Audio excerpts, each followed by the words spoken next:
I'm Jim Check. And I'm Renee Merrifield. And we're here with Beyond the Ballot. And so much going on as usual, and lots to get through. We're going to get into BC politics, but... You know, Jim, I'm thinking that you just didn't understand how much politics affected life before. There is always something going on that is actually affecting us. So it's good that you stay politically in tune now. I don't know how you did it. I mean, you were in the fray. You were actually in there on the receiving end of it. Actually, a viewer this morning on our daily show said, I don't know how you guys do it. Like every day, the stuff that you expose, because like we get a lot of that Holly Dome Blacklock stuff that shows you all the waste and abuse and all that, and they're just like, CBC is not doing those stories, right? All the waste and abuse. And one of the stories we covered this morning, $109 million in aid to China for climate change and gender equality and human rights. Like all things that China has at the top of their list, right? Like, you can't make that stuff up. President Xi cashed the check, and he's like, yeah, for sure. Yeah, we'll just get right on it, right? Yeah. The big question, though, in Canada, is Canada a nation, really? And can we have an oil pipeline? Is that BC coastline, or is it a Canadian coastline? And does Alberta have the right to ship its good to a Canadian coastline? And that's the question that doesn't seem to want to get answered. And here in a committee hearing, MP Holland is asking the environment minister here if we can get an oil pipeline. And this goes back and forth, and they will not commit to the word oil pipeline. Why is that? Why can't we get that commitment? Because they're still pandering to a base that is, that they got voted in from on the Green side, right? If we remember, the Green vote was absolutely decimated in this last election, as was the NDP, and largely because Carney has been an environmental activist for the course of the last years, writing his book Values, etc. And so a lot of environmentalists and the voting public who care about those particular issues voted him in. So he's going to pander to that base. The reality is the federal government can and are the only ones with the power to circumvent provincial boundaries. So the answer is very apparent. Whether or not this federal government is going to take on that power, they have to enforce it, obviously, and that's the question: is will you enforce your power and actually get this through? And right now, we have a government that's unwilling. This is a very risky move for this government because largely the voting public is in favor of getting another pipeline out there. We're seeing the polling numbers in the 60s to 80s, depending on how they ask the question and who happens to answer the phone or is online at the moment. So those numbers, it's not wavering between 20 and 80%. We're at 60 to 80, which is the vast majority of Canadians want to see those pipelines built. And so this is a very dangerous stand for this government.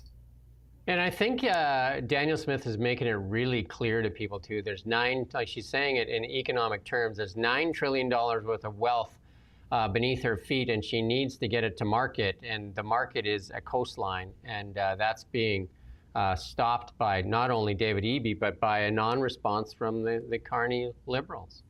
Yeah, and I think that's really savvy of her to do, is to put it in terms that people understand. I saw on social media this week, and if I can find it, I'll repost it underneath on the comments, but it was a social media post about Saudi Arabia and Canada, basically talking about number 2 and number 3 in terms of oil reserves, but then all of the other natural resources that Canada actually possesses. And then this podcaster went through, that Saudi Arabia doesn't have any taxes. There are no personal income taxes, how it has a free healthcare system, how, there were stipends that were given, loans that were given for everyone to purchase a house of 150,000 Canadian equivalent. And so as this person was talking, it's like, well, and why doesn't Canada have that? Because our natural resources are tied up. I think that's why the polling numbers are as high as they are, is that Canadians are starting to realize energy is everything and cheap energy equals prosperity for the people. Yeah, we played a clip the other day, I think it was 2 days ago now. Jensen Huang, the CEO of NVIDIA, which has a higher, the market cap is higher than Canada's GDP, said those exact words. Energy is everything, and it's Trump's pro-energy policies that are making America lead in AI. And I mean, it's so simple, yet it seems to be not resonating or not getting through to the decision makers here in Canada. And on that note of energy, I don't know if you watched, but I believe it was Bill 22, but it was just introduced in the House in BC here, and basically it kind of falls under the auspices of trying to allocate energy resources, i.e., electricity, to certain industrial uses. But what it really reads when you dive into the details of that law is that they're actually going to ration electricity. And this is what gives the government power to go in and tell BC Hydro who gets power and who doesn't get power. This is insanely dangerous, and definitely one that we need to pay attention to as it goes through the House and the BC Legislative Assembly. And one temporary ban becomes permanent too in fintech, which again is like AI, fintech. They go together, and you just said no to fintech, and guess where fintech will go? To Alberta or go to the US or go wherever. But that is another huge mistake. But yeah, it really is. It's a big, big blunder. But what it also reveals is that BC is running out of electricity. They don't have enough electricity. In the bill, it actually describes that they need 4 Site C dams in order to power all of British Columbia's requirements. So they're spending billions of dollars getting electricity from outside of the boundaries, and that's a pretty dangerous position to be reliant on, natural gas and coal-powered electricity. I don't know if you've heard, but Anita Nan announced it to the world that people are coming to Canada for what Canada has, and that's wind. I was puzzled, but I'm very puzzled. That's strange. I haven't heard that before. I was puzzled, but apparently. And here's one that's just as troubling too. Australia gets a deal. They were in the White House yesterday signing a deal with Trump on nothing other than rare earth minerals, which Canada has a plenty of. And here's Australia eating our lunch again. And they also took our canola deal too. They're just like, when China wouldn't buy our canola, they're just like, we'll buy that, or we'll sell you canola. And so now they got the rare earth minerals deal. And they also buy a lot of our resource companies too. Australia's been in Canada for quite a while doing this stuff. And the other one that is even more trouble, they're part of that AUKUS deal, and they got a nuclear sub. Canada's still going to buy diesel subs. It's just like we're playing a different game. We're so far behind, and this is just acid in a wound. I said 2 things on election night when you and I covered election night. I said, number one, Carney has to give us a vision of our economy moving forward. We've already talked about, case in point, they're not even willing to say the word pipeline, in committee. The second thing I said is that we need to get a deal with the U.S. The U.S. is being incredibly strategic with how they are negotiating right now, and Canada is nowhere on that list right now. This is scary and very, very dangerous times. What this deal also did is it takes away China's power and buying power, and basically reallocates those rare earth minerals from China to the U.S. Very strategic, very savvy of the U.S. government. And I am purposefully not saying Trump, because I don't know if he's smart enough to do all of this on his own, but somebody in the background is driving these trade negotiations forward and being incredibly strategic and savvy. I know I said it many times ago. I think that Trump 1.0 versus Trump 2.0 is the group of people around him. And I think that you keyed in on that. And that, I think, is so important, because I think the people he surrounded himself with this time are really like all A players. Even if you look at people like Marco Rubio and that, Scott Hessent and those guys. I mean, these are all people that have made vast fortunes that are now just coming to serve in the government, and they're making deals like Stephen Miller. These kind of guys are just like on next level, right? And they're making tons of deals. This one burns though. This one really stings. This Australian deal really stings, because Canada is like a leading mining company. We've given away a lot of that. We had the leading miners, we had the leading companies on the TSX, we had the leading properties. Australia's been buying our lunch for a long time, including this recently. You know what I mean? Like so much of the Canadian miners are mining somewhere else, and for them to get this rare earth mineral deal is just tough. Did you and I talk about the Trilogy metal thing yet? Was that, or were you? Yeah. So I mean, if you look, I asked Brenda Bailey, the finance minister, can you do a similar deal like what the Americans did with Trilogy Metals? Like, I mean, they're going to build them a road. Like, that's how you fast track something. Build them a road. And I said, will you do that here in British Columbia? She said yes. And so it remains to be seen what yes means. Yeah, very much so, remains to be seen. I haven't seen that type of infrastructure being committed to for those industrial uses. You know, Jim, you raise a great point that if there's a country that's similar to Canada, it would be Australia. In profile, in natural resources, they're a natural gas provider. They have the rare earth minerals, and they're very agriculturally driven. So it's very similar to Canada in many ways. But they are eating our lunch. They are negotiating with China. They are negotiating with the U.S. They are getting their goods and services. And in doing so, look at the prosperity of the Australians. I mean, right now they are on fire and doing very well economically. So, again, I think that there's a lesson to be learned here, and it certainly isn't one that our government seems to be learning very quickly. Yeah, and the nuclear sub one too. I was just like, Canada's looking to buy nuclear subs again, made somewhere else, not nuclear, sorry, diesel subs, which is like, like it's not even the same game as a nuclear sub. And nuclear subs can stay down for so long. And I mean, that's the whole point of stealth submarines. That's the point of a submarine, right? Not to bang around making diesel noises out there. Yeah, you definitely don't want it surfacing. That's kind of a bad thing. And this just this shows how not savvy our prime minister is. Our prime minister sided with countries that have less than 20% of their GDP tied up with the U.S.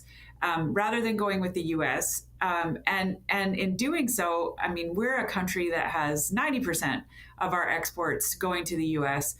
It was such a blunder to declare, Palestine a Palestine state in direct opposition to our neighbors to the south and our largest trading partner, without opening up other trade opportunities. I mean, Carney is flitting about right now and on his lovely jet, flying around the world and really ignoring the U.S. at this point. But honestly, I think that this just shows how naive he is in just the political sphere. Did you get a chance to watch that interview by that former British journalist on Bloomberg there in her new show? I did not.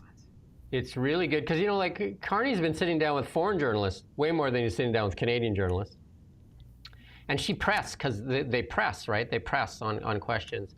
And she pressed on him on his climate, his climate policies and that. And he assured her, she had the book on the table, Values. He assured her that he is the same me. That he said those words, I am the same me. Because she said, what happened to the Carney with the climate policies? And he assured her that he's the same me. And so that's telling. And then she asked him, would you arrest Benjamin Netanyahu? No beating around the bush, he just said yes. And there was a couple of very revealing things that he tries to hide from Canadian journalists, but I'd advise people to go watch that one. That one's pretty telling. And that tells you really what's going on with climate policy. And I think the word you're going to hear a lot more, and you and I have talked about it a little bit already, is carbon capture. That's going to be the new tax. They're just spinning it, kind of dressing it up a different way.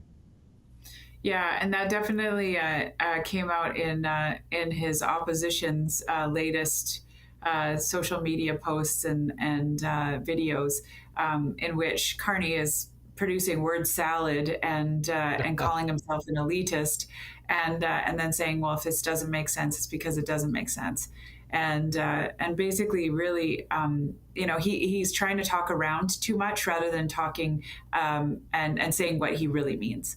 And that's also a dangerous position to get yourself into, because you seem very disingenuous at that point. And then this one is close to home for you too. Is in housing. Gregor Robertson, the housing minister, now making the admission in the Commons Finance Committee that it'll take many, many years to get to this record 500,000 homes. You said that a long time ago, but they kept saying they were going to do it because like I think housing starts last year 245, 367, and the max they ever did was 273,076 when we had a younger population. And now they're saying that these housing targets are looking like 2035 and that, so they just kick this can way down the road, right? What's that, 3 governments later? Yeah, and I mean, the BC government did this as well. They tried to, post a number that was completely unrealistic. The entire development and housing industry said those are completely unrealistic numbers, and then I think they hoped it went away, and just like it has today, you don't hear them talking about housing targets anymore. They just don't. They don't even bring them up because they failed so miserably in delivering them. When you and I evaluated the housing policies of the different parties, that was one of the things I said right off the gate. This is a completely unrealistic, pie in the sky policy that's never going to come to fruition.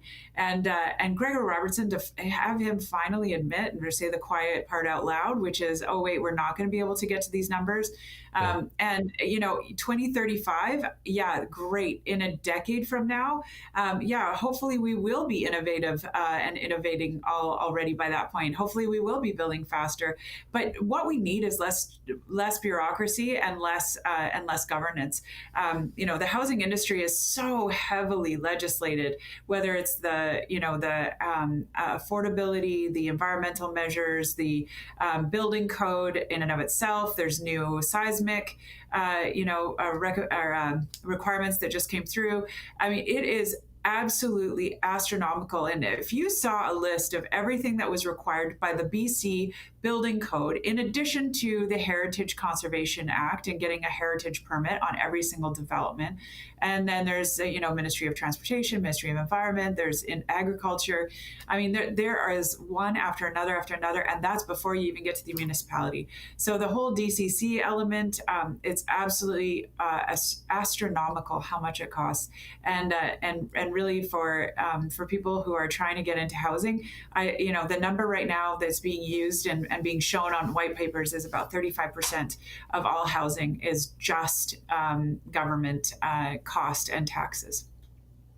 And now Gregor Robertson is saying housing prices need to come down, and that's in contradiction to what he said early on when he became housing minister, and he said the housing prices need to stabilize. And in this case, I think he might be front-running it, because I think there's bad news coming down the horizon for Canada, because there's a couple of ways housing prices can come down.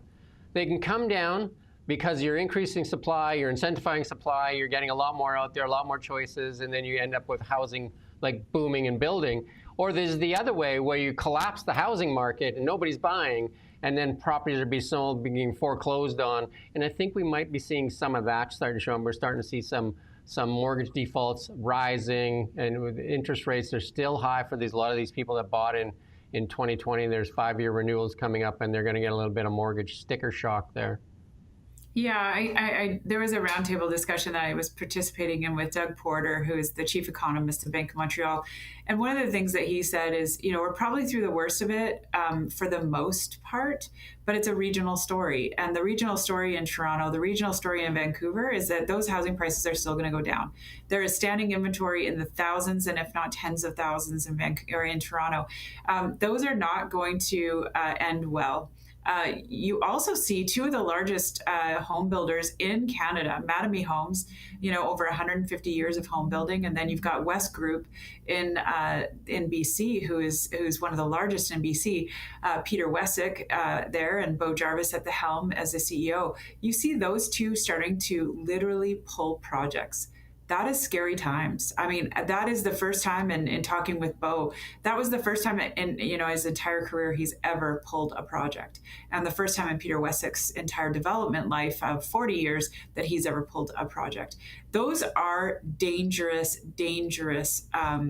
statistics, because that also is the labor market. That's when you start seeing slowdowns in the construction industry. That's when you start seeing pullbacks in the economy. And again, 30% of BC's economy is construction. So when you start having projects pulled and BC building permit starts down, that is a really bad signal for what's to come. Yeah, and I say this all the time in the build, and not in the rental market, but in the home ownership one, is the cranes are coming down, they're not going back up. And then that recently I interviewed Sharon Simpson yesterday, I think it was yesterday, And we talked about the Westcorp project downtown that the city ended up buying, and they're going to look for a new buyer for that. And obviously, Westcorp, I mean, a lot of companies are pausing or just waiting for some certainty. And in British Columbia right now, we're going to talk about a little bit later, that certainty is getting tough to come by. Yeah, and I mean, that project was when it was first purchased by Westcorp. That was they had a buy-sell agreement with the city, so that if they did not proceed with that hotel site, that would be that the city could trigger that. So that in the development industry, that's not catastrophic. That just means, Westcorp didn't move forward. It's great that the city took that back and is looking at redeploying that piece of property to someone who can move it forward and hopefully move it forward fairly quickly. The one industry that is doing fairly well right now is the hotel industry. The Airbnb legislation is helping them astronomically right now. And so, the hotel definitely has some glimmer right now, and there might be another purchaser out there to take on a project of that order of magnitude. Yeah, and I did ask when I talked to Brenda Bailey about the Airbnb policy again, and she's adamant that it's not hurting the industry. And also, I said, isn't that study that you keep relying on funded by the hotel industry? And she denied it. And then I went and checked it again, and they've kind of moved where it was said there, but it's still in there, right? That this study is funded by the BC Hotel Association. Imagine that. It most definitely is funded by them. They did move it from its prominence to just where you actually have to look for it. Melanie Jolie, what's that? To be a true study, it should be noted right at the beginning that there is a conflict of interest. They shouldn't be using it. They shouldn't be using that study, right? That's ridiculous. And I asked Evie about that a while too. Canada urges pension funds to invest in at home an age of economic national. That's Melanie Jolie, and that's saying all this. Shouldn't the leader start? Shouldn't he demonstrate it with leadership? Carney move Brookfield back and also move his investments back to Canada? Isn't that what leadership is, by example? This is it's such a ridiculous statement. The CPP is not beholden to the government. It's beholden to its shareholders and to its stockholders, and to its pensioners. It's not going to start doing that until Canadian companies start making money.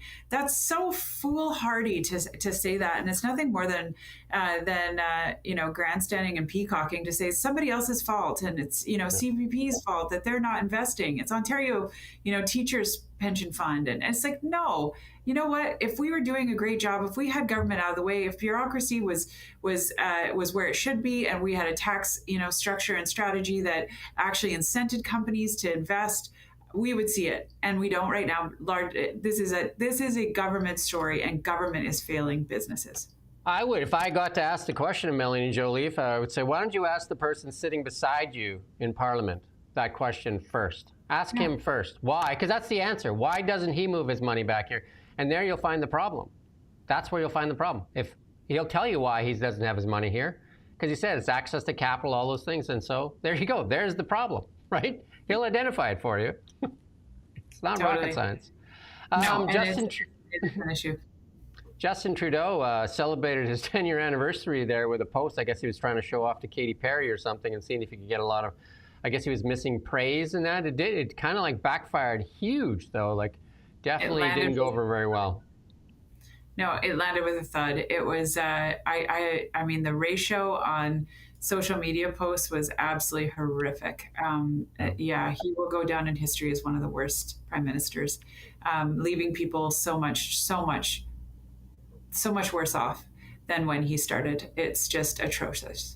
But he's definitely still is wearing those rose-colored glasses, because his post where he named his accomplishments there, Ian and I went through, were just like you were seeing life in a different perspective than most average Canadians see it. Yeah, and I guess he thinks that we can't fact check, or that, you can't just say, grok, is any of this true? Where are we at? Or, or we can't, put it into, a chat GPT and say, tell me if this is actually true. I mean, honestly, it's ridiculous. And he's just proving his irrelevance, and he's proving how out of touch he is. Pierre Poilievre in a podcast made some pretty, I guess, damning claims, controversial claims on Justin Trudeau. But instead of the media saying, like, we should look at that because, here, this is a pretty big, statement that Pierre Poilievre's made. No, they've gone on full attack. And the CTV, Liberals, Greens, NDP call on Poilievre to apologize. Elizabeth May came out and just like, it's nobody's looking into it. They're just like, how dare he say those things, instead of saying, why don't we just take a look at some of those allegations that he's making? Yeah, I was one of those geeks that followed that entire committee and hearing very, very closely, including the firing of Jody Wilson-Raybould. And I've read her book, which is insane. If you have not read Indian in the Cabinet, please do. It is absolutely a tell-all that should be read by everyone, to really truly understand what she endured and how strong she had to remain in order to actually uphold the law on behalf of all Canadians. And I also had the opportunity to meet her in Vancouver, and she is strong and mighty, that's for sure. So I was one of the ones that was following this story very, very carefully, and Pierre Poilievre is right. The RCMP covered up. They refused to do the investigation, and in large case, probably were intimidated by the Prime Minister in the same way that he attempted to intimidate Jody Wilson-Raybould. Their pattern is so easy to, Their pattern is so easy to see, because as soon as he said it, Ian, I played that clip on the Daily Show. And I said, the machine's going to ramp up. They're going to go right after him, and that includes the media. The machine is going to go after him, and they did. They didn't ask questions on what the accusations he's making.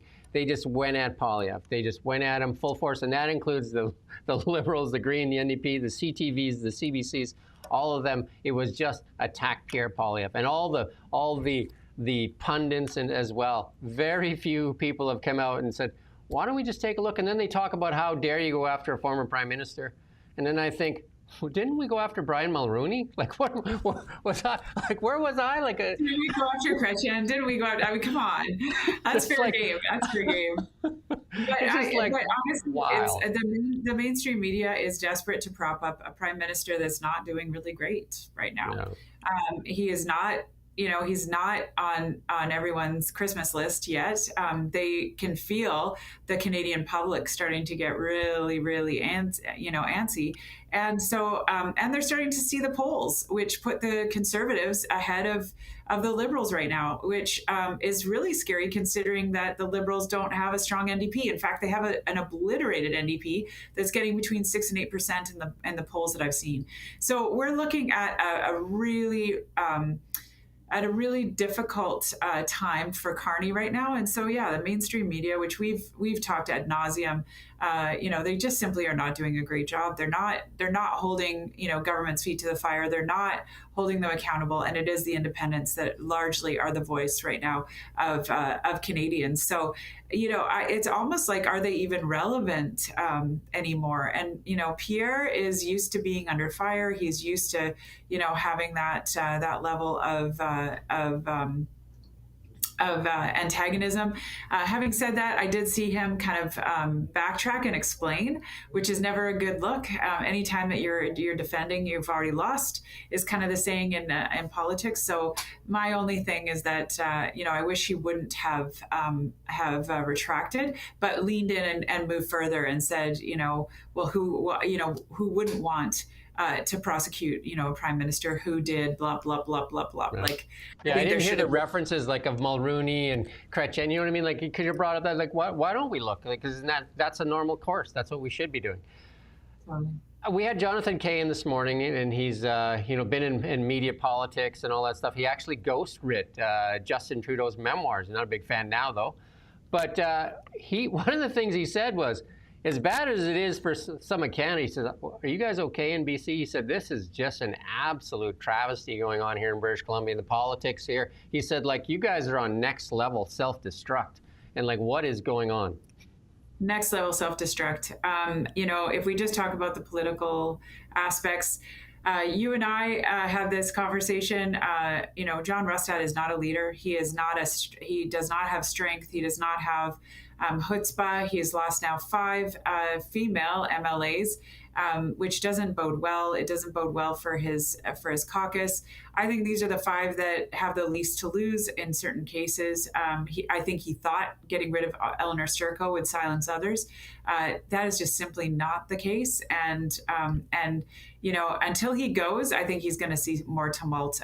If he does not have his closest advisors saying maybe it's time to call it, then they're not good advisors. If I was advising him, I'd be like, John, go out right now and call it and get another leader in here. You remain the leader in the House. You remain the leader while they do a leadership race, but actually get something moving forward. This is atrocious.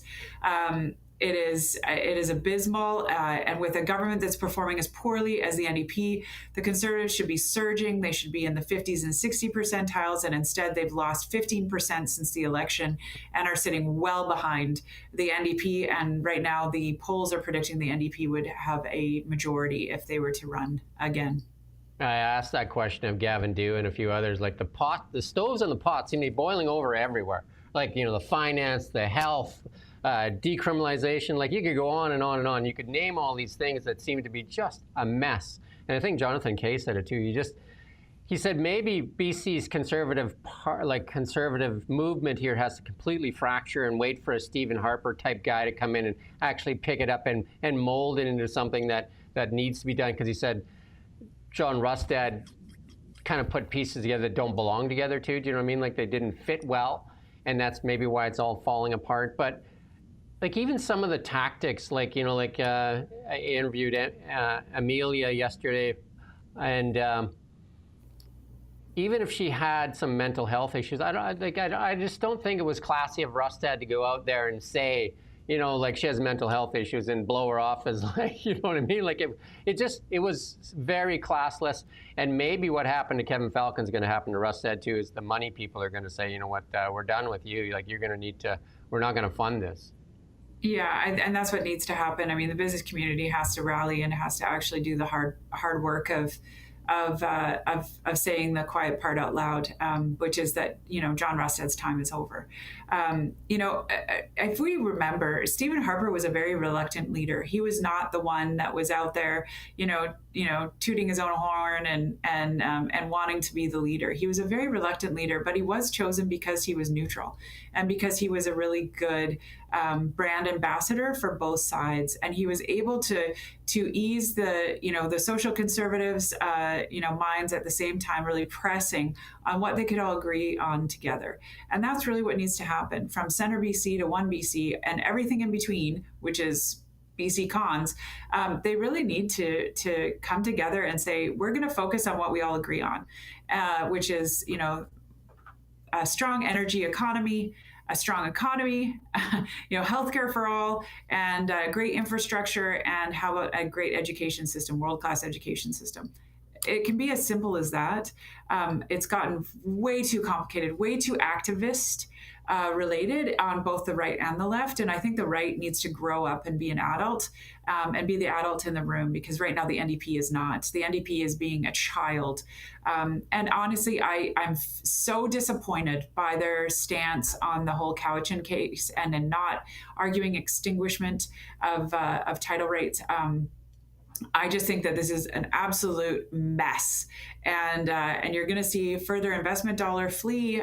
You're going to see further chaos, further antagonism between the Indigenous population and the rest of BC and its citizens. And I think this is just an absolute disaster. So you're right. Whether it's Obgyn's leaving en masse in Kamloops, whether it's the pediatric ward shutting down in Kelowna, whether it's Delta losing its ER. I mean, we could talk ad nauseum about the healthcare issues and finances. Let's go to finances next. I mean, we're absolutely in the toilet, which is why the BCGEU is still, striking 7 weeks in.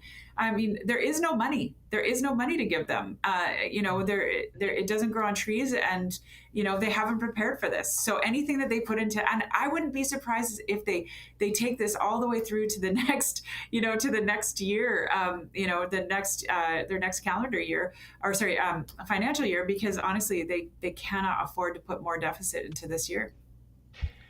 I mean, this looks like a big opportunity for Eby to call an election and get his majority. But it's also, I look at it and say, like, this could be the birth of a real conservative party that's kind of more center. I interviewed Corinne Kirkpatrick too. She's running the Centre BC party.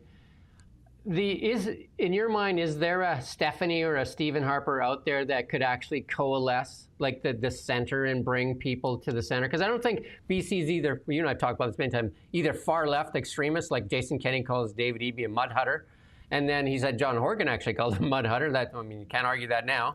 And then also on the other side, and I don't think John Rustad is an extreme right, but I mean, people paint him that way. But is there a Stephanie or Stephen Harper out there that can actually bring BC together and bring these factions together and pick the right pieces, the puzzle, to kind of like lead BC into a better tomorrow? I mean, the reality is, yes, there's always a Stephen or Stephanie. There's always that person who could rise up and be that centrist. Is it Corinne Kirkpatrick? No, she is a North Vancouver, West Vancouver darling who, I mean, she's got a great story in terms of her life story, but she is definitely, from wealth, and that's not going to bode well for anywhere outside of the Lower Mainland. In fact, it doesn't even bode well, once you get to Surrey. So, I can't see the One BC party under Corinne really taking off. Could it be under someone else, someone different? For sure. Could it be under an Eleanor Sturko? I still think she is one of the strongest. That's the dark horse that I would say.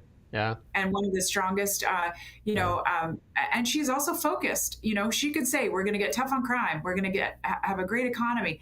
And the other thing about Eleanor is that she knows enough to know what she doesn't know, and she'll surround herself with great and smart people.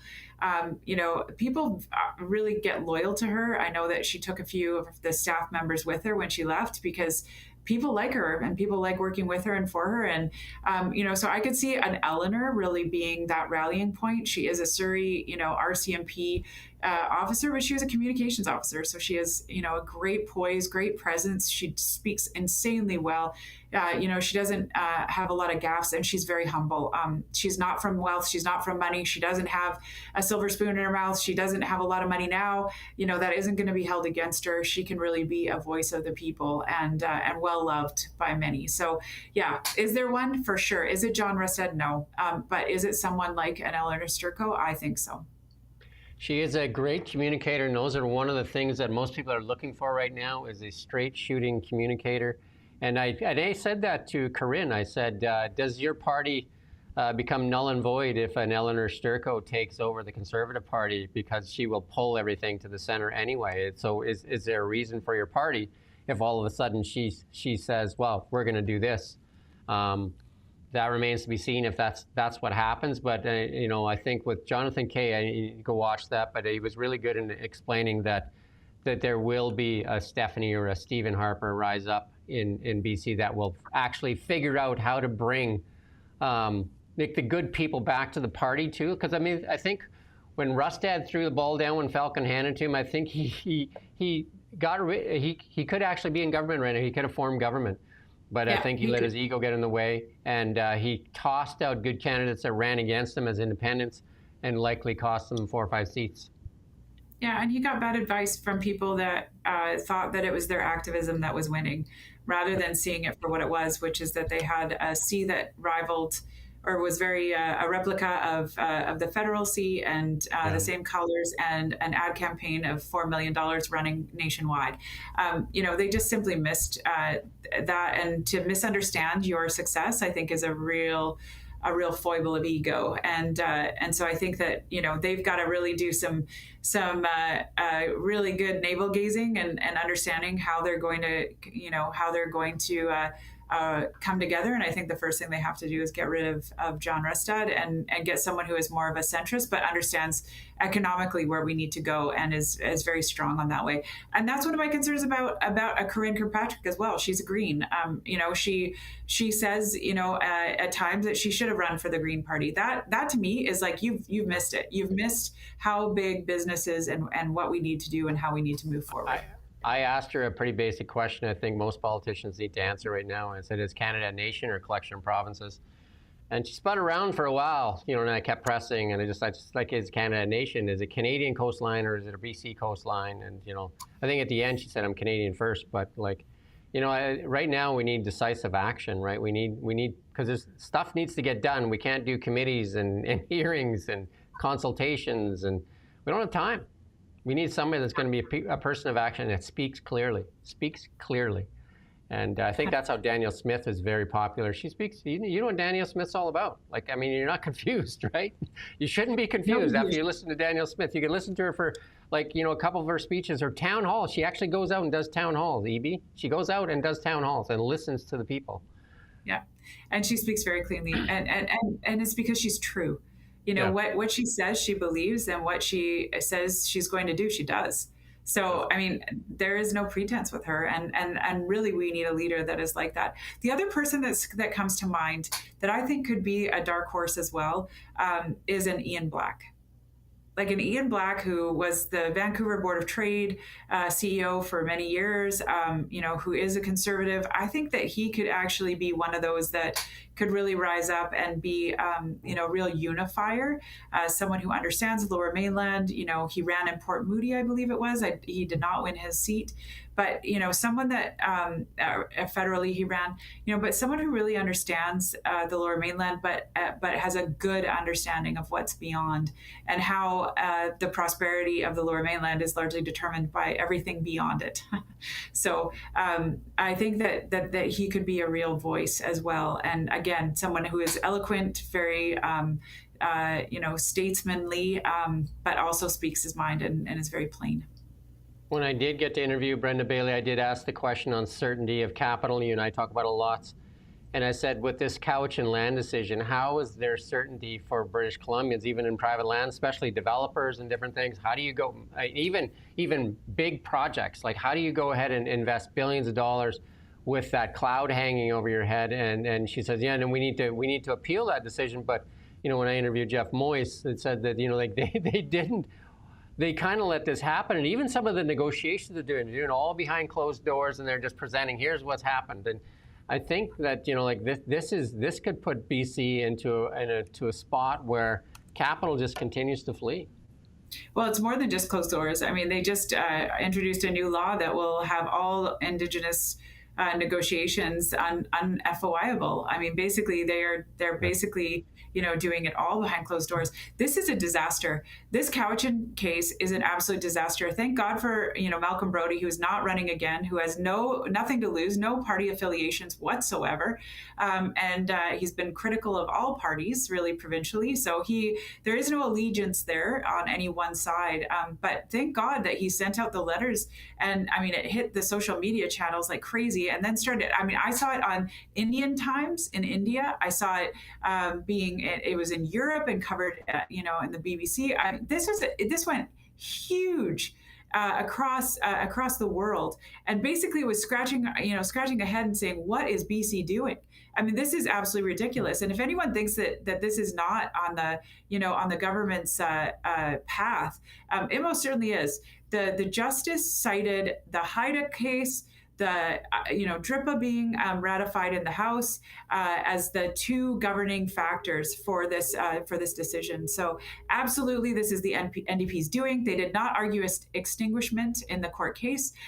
The federal government also followed suit. So anyone who thinks the federal government's all that in a bag of potato chips needs to really rethink that with respect to what they're doing with property rights right now. So I see the only out on this one being probably a Section 35 change or an injunction, seeking an injunction, which is really what the government should be doing right now. Take us back to the law before this was actually in a decided case, and allow us to operate as it was before. Because right now, The banks are being quiet, but they are watching very carefully and making their decisions. And once the banks have decided that you can't actually get a mortgage, once title insurers have decided, I'm sorry, it's too much risk, we will not be able to give you title insurance, we have a very large issue in BC.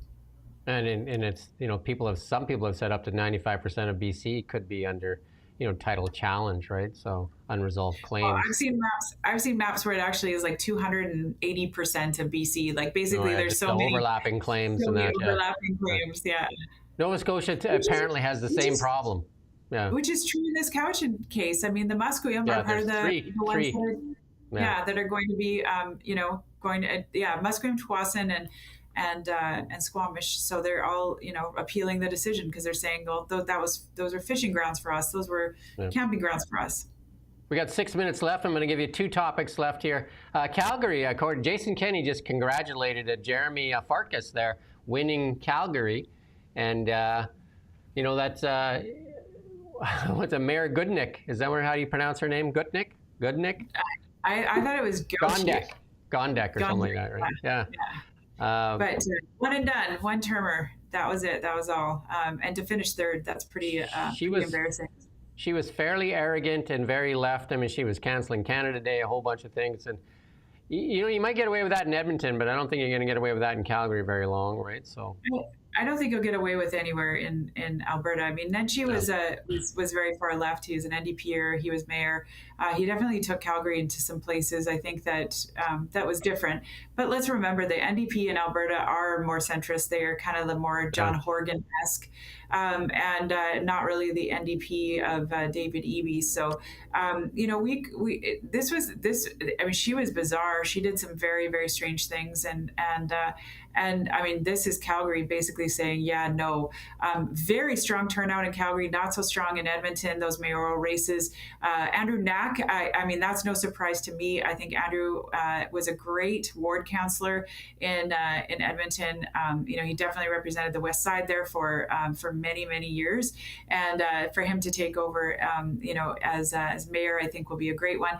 I wouldn't have called the Calgary one yet. I mean, 600 votes is pretty tight, and there's still a recount to happen. So maybe 600 won't be overturned, but we're talking each of those candidates almost 100,000 votes each. So that's a significant amount that were cast on behalf of those 2 candidates. So it might be a little bit premature, but definitely 2 very moderate and if not right-wing candidates that were up on that number 1 and number 2 spot in Calgary. I'm going to hang it all on Jason Kenney, who just recently called David Eby a mudhutter, and also said John Horgan called him a mudhutter. That's going around the internet a little bit because, who can ask John Horgan now? He said John Horgan told them that he has to watch the extreme left of his party, the mudhutters like David Eby. And it's true. And who would have thought that we'd be praying for John Horgan again, right, to come back and run the BC NDP? But God bless him. Yeah. I mean, I know as a legislator on the opposite side of John Horgan for just 2 years of my 4, I can honestly say that he would have been difficult to beat. He was he was a centrist. He had moved more into the center throughout the course of his duration. I mean, the only things that I really disagreed with him on were some of the union laws that were put into place. But outside of that, I mean, he was still a centrist. He'd pick up the court cases. And that's another thing. Like, how disingenuous is David Eby to say, like, we're going to, fight this pipeline? It's like, dude, you can't. And you know that because you were the attorney general when you tried that the first time under Horgan and lost. So please do not spend more of BC's money on a court case that is completely meaningless because it's meaningless and you know that you can't win it. So, from my perspective, this is just, more performative politicking, and it's pretty disgusting. I guess he thinks that we forget or that we don't know, and that the voting public won't know. Well, I like to end stuff on a hopeful note, and here's one that's a little pie in the sky. There used to be a saying back maybe 100 years ago, go west, young man, for your fortune. And it might be go north for your fortune. There's a couple of pitches going on. It sounds like Trump is pitching Danielle Smith on a railroad to Alaska. And then the Russians have reached out to Trump and said, we want you to build a tunnel between Siberia and Alaska and we want Elon Musk to do it with the Boring Company. And it's only 53 miles. It's absolutely doable. If you run it through ChatGPT, you're going to see it's not even going to cost that much money. And the trip then from continent to continent would be 20 minutes versus 4 weeks on a ship. You think what that would do for the economies and opening up trade routes between, like, you basically could then go from South America all the way to Africa without ever going on water. Do you know what I mean? Like, Yeah. unbelievable. I mean, these two glimmers are basically, again, the U.S. is doubled down on infrastructure. That railroad line that is being spoken of is absolutely a possibility. There is studies that have been done. It's absolutely been tested out and could be a very viable option. The only thing I will say is that then we are taking Canadian goods and putting it through the U.S. again. And this last week we saw that that our natural gas is indeed going to Europe and it's being sold through the U.S. At a profit for them.